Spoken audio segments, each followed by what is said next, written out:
Tangina, pati pa naman yung time mo sa trabaho, isipin mo may kausap ka. Malamang!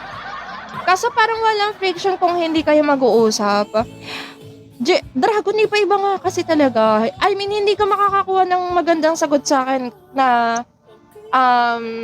ang tawag dito, sa perspective ko ba, hindi mo ko maiintindihan. Kasi iba kasi ako eh.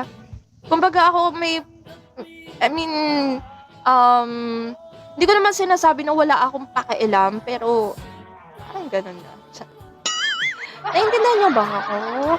Alam naman niya kung anong oras yung pahinga. Oo, 'di ba? Spell possessive.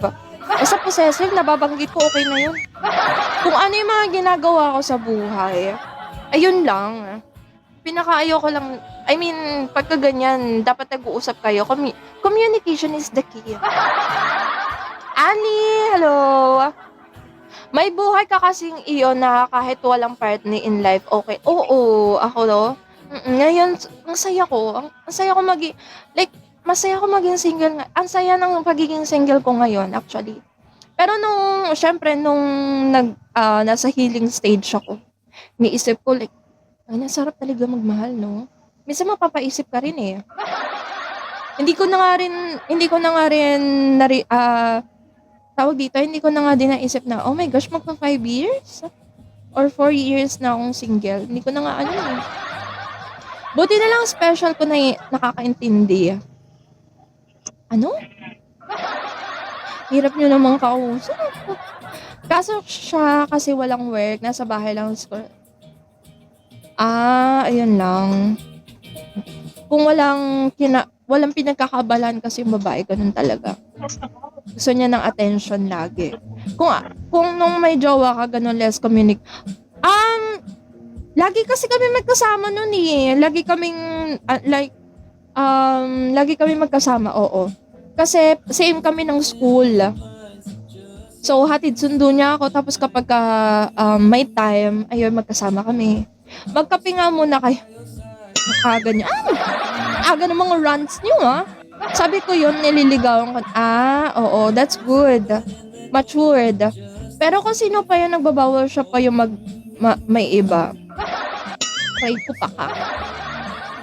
Nakikita ko sa yun. Nakikita ko sa TokTok. Aray ko pa ka, kokak. Time. Hello, Kuya Ronnie, thank you. Rena! Mas okay sa'yo na nakakasama mo kasi. Oo, kasi yun nga sabi ko sa inyo, ang love language ko is physical touch and quality time. Like, yung sinasabi nga nila na sa LDR, may quality time din naman. Iba kasi kapag nakakasama mo ng personal, yung parang naaaya mo agad, ganun.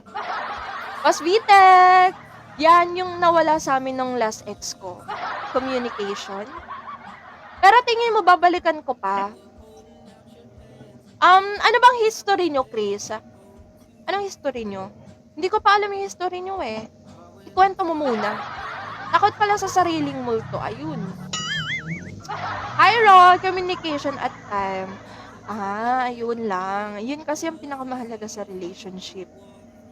Meron kayo communication and time.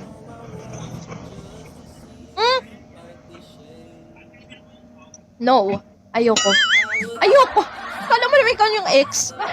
Hindi. Kung may cheating na, may third party na, no. No. Ayan ang pinaka-ayoko sa relationship. Gawin mo na lahat. Saktan mo na ako lahat, physically, emotionally. Pero, kung may third party na, may other people na involved na, no. No. ID number, hello.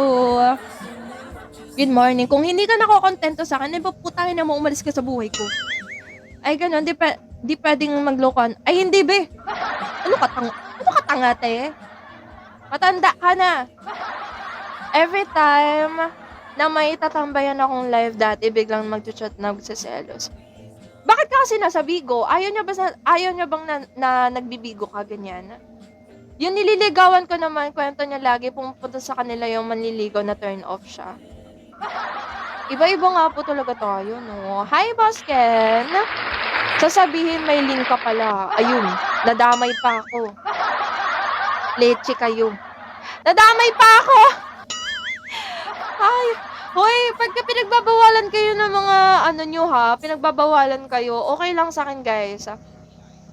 Respect na yan. Host kasi yun. Okay lang sa akin. Okay lang. De, joke lang. Walang issue. Di kinaya.